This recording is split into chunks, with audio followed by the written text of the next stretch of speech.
Teachers eligibility test TET എന്ന് പറയുന്നൊരു നിയമം രാജ്യത്ത് കൊണ്ടുവന്നു. കാലാകാലങ്ങളിൽ ഓരോ നിയമങ്ങൾ സർക്കാർ കൊണ്ടുവരും.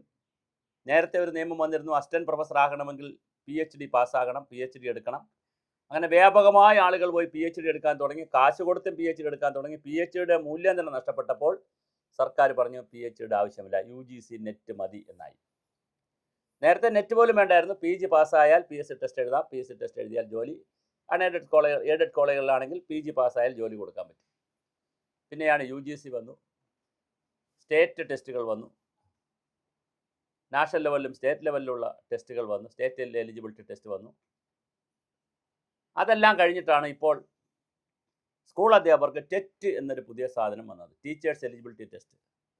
ഇത് പാസ്സായാൽ മാത്രമേ ടീച്ചർമാർക്ക് തുടരാൻ കഴിയുള്ളൂ. 5 വർഷത്തിനകത്ത് അവർ 3 വർഷം, നേരത്തെ 2 വർഷത്തിനകത്ത് പാസ്സാകണമായിരുന്നു. അത് പിന്നെ സുപ്രീം കോടതിയിൽ പോയി കേസൊക്കെ അത് ഒഴിവാക്കണമെന്നുള്ള കേസിലേക്ക് പോയി. കേരള സർക്കാരും കേസിൽ കക്ഷി ചേർന്നിരുന്നു. പക്ഷേ എന്നിട്ടും സുപ്രീം കോടതി പറഞ്ഞു അത് പറ്റില്ല, ടീച്ചേഴ്സ് എലിജിബിലിറ്റി ടെസ്റ്റ് എല്ലാവരും പാസ്സാവണം. 5 വർഷത്തിൽ കുറച്ച് സർവീസ് ഉള്ളവർ പാസ്സാവണ്ട.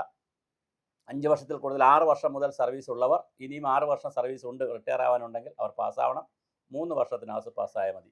2 വർഷം എന്നുള്ളത് 3 വർഷം. പക്ഷേ ഇപ്പോൾ വരുന്ന വാർത്ത, ഈ ടെറ്റ് എന്ന് പറയുന്ന ടീച്ചേഴ്സ് എലിജിബിലിറ്റി ടെസ്റ്റ് പാസ്സാകാതെ ഒരുപാട് പേർക്ക് വ്യാപകമായി പ്രൊമോഷൻ കൊടുക്കുന്നു. പ്രൊമോഷനൊന്നും ഒരു കാരണവശാലും കൊടുക്കാൻ പറ്റത്തില്ല. സുപ്രീം കോടതി വിധി തന്നെയുണ്ട്.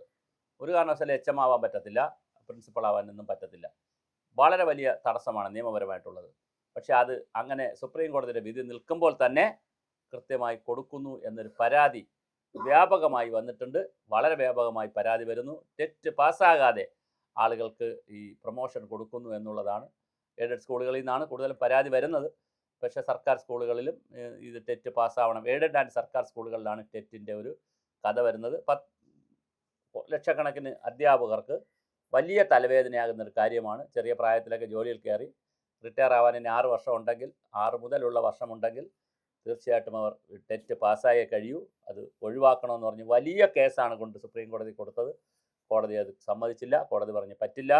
കാലാകാലങ്ങളിൽ സർക്കാർ ഏർപ്പെടുത്തുന്ന എലിജിബിലിറ്റി ടെസ്റ്റുകൾ പാസ്സായി ഫാക്കൽറ്റി ഇമ്പ്രൂവ്മെൻറ്റ് നടക്കണം എന്നാണ് പറഞ്ഞത്. പക്ഷേ നമുക്ക് വേറെ അഭിപ്രായമുള്ളത്, ഇവർക്ക് ഫാക്കൽറ്റി ഇമ്പ്രൂവ്മെൻറ്റ് പ്രോഗ്രാമിൽ അവരെ പങ്കെടുപ്പിച്ച് നല്ല കോഴ്സ് ട്രെയിനിങ് കൊടുത്താൽ പോരെ എന്നൊരു ചോദ്യം കൂടി ഉണ്ട്.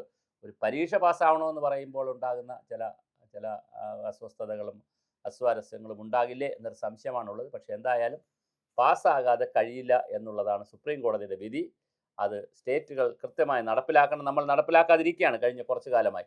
പക്ഷേ സുപ്രീം കോടതി ഇപ്പോൾ അവസാനമായി കഴിഞ്ഞ മാസമാണ് കൃത്യമായൊരു വിധി പറഞ്ഞതിന് ശേഷവും സംസ്ഥാനത്ത് പ്രൊമോഷനുകളും അപ്പോയിൻമെൻറ്റുകളും നടക്കുന്നു.